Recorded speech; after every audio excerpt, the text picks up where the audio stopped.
Hi everyone, welcome to Mindfulness with Mahip. Today I'm just outside in nature and wanted to share one of the ways you can practice mindfulness. So usually what I practice is being aware of the experience and then asking who is aware. That's like a non-dual practice. Checking in the nature of awareness, the awareness that is my true nature. So that is usually what I recommend. That comes under the non-dual practices also. It comes from the Advaita Vedanta practices. Advaita, which means non-duality, which means not to. So we can be aware of everything that is happening. For example, the sound in the environment, the birds, my sound. You're aware of it. The taste on your tongue, you're aware of it. Touch of clothing or air on your skin, you're aware of it. What you see, the trees and mountains, and the sun, everything, you're aware of what you see. And then,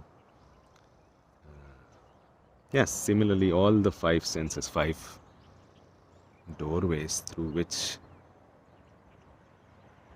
an objective experience of something comes to you.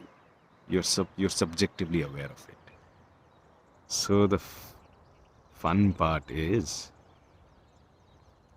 every experience can be seen as this pearl, like a pearl of a necklace. And what awareness is like that golden thread that's connecting all of them. That's connecting each and every experience, whether the experience of emotion like anger, put a pearl there, an experience of ecstasy or joy, you can put a pearl, you can experience of what you see, that mountains, seeing a mountain experience, another pearl, an experience of smelling this beautiful flower, another pearl. So every experience has a beginning and an end. They keep happening one after another, like this pearl necklace of life.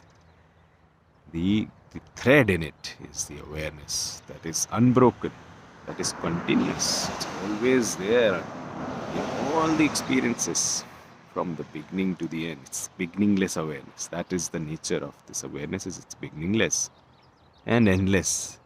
Awareness remains while experiences come after one after another, and then the next, and then the next. And then that's what we contemplate on. The more you contemplate on this awareness, the more you understand who you are, because you are that awareness. That is your true nature. That is the essence of all. That is what is present all the time. The the most common teaching of mindfulness is to be present. If you're identified with the awareness, you're always going to be present. There is no past or future there. Even the thoughts about future planning, anxiety, that's another pearl added into this life experience. Even while thinking about the thoughts of future or past, you are aware. The thoughts are arising right now in this present moment, in the awareness that you are.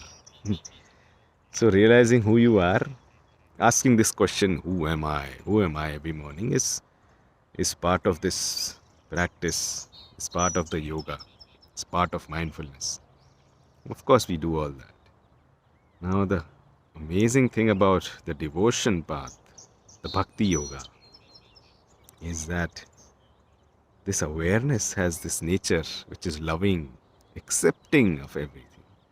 It doesn't reject any experience, whether even the experience of I don't like it, avoid it, I don't want to avoid this fear. That's an experience. It becomes that pearl and gets added to this necklace of life. Whatever you experience will is being added every moment by moment. So the funny thing is everything is happening within within you, the awareness. The more you can be this awareness, more free you are from the objects arising in front of you. How bhakti or devotion is helpful is whatever you are devoted to. It can be a god, it can be a teacher, it can be a cause like a purpose in life, or it can be a family member you love, it can be your baby, it can be your mom or brothers or sister, whoever. You can devote your actions to them. What's most common, what I have been practicing, is I just devote everything to the universe, to God, who's just everything. Everything is that. No, I'm not talking about the God who is just sitting there in the clouds punishing you. I don't. That's not it. Not talking about that kind of God. Just talking about nature, this universe, empty space that is everything, the essence of everything, essence of you and me, essence of every sound, every object, every experience. That awareness, that's God for me. So I just devote my everything to that. And I remember that the nature of this awareness is loving. It accepts everything the way it is. Just like the empty space in your room, it accepts every object lying in your room, whether it's a flower pot that smells amazing, or it's if a cat poops in the corner, it's shit, literal shit lying there. The empty space is all accepting, all loving. So that is, once you know that is your true nature, and I'm saying behind who you think you are, behind this body that you think you are, I am this person, I have these personality traits, I'm good or bad, all that is happening in the awareness. So who are you behind the psychological self? Who are you behind the physical self? Is that awareness. Physical experience keeps on changing, accepting.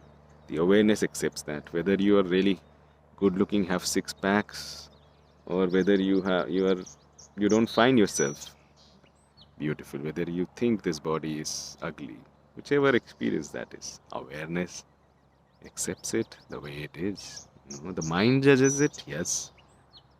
Awareness, the truth behind the mind, accepts the mind itself. The mind full of judgment that plays its game within the space of awareness. So remember who you are. Remember who you are.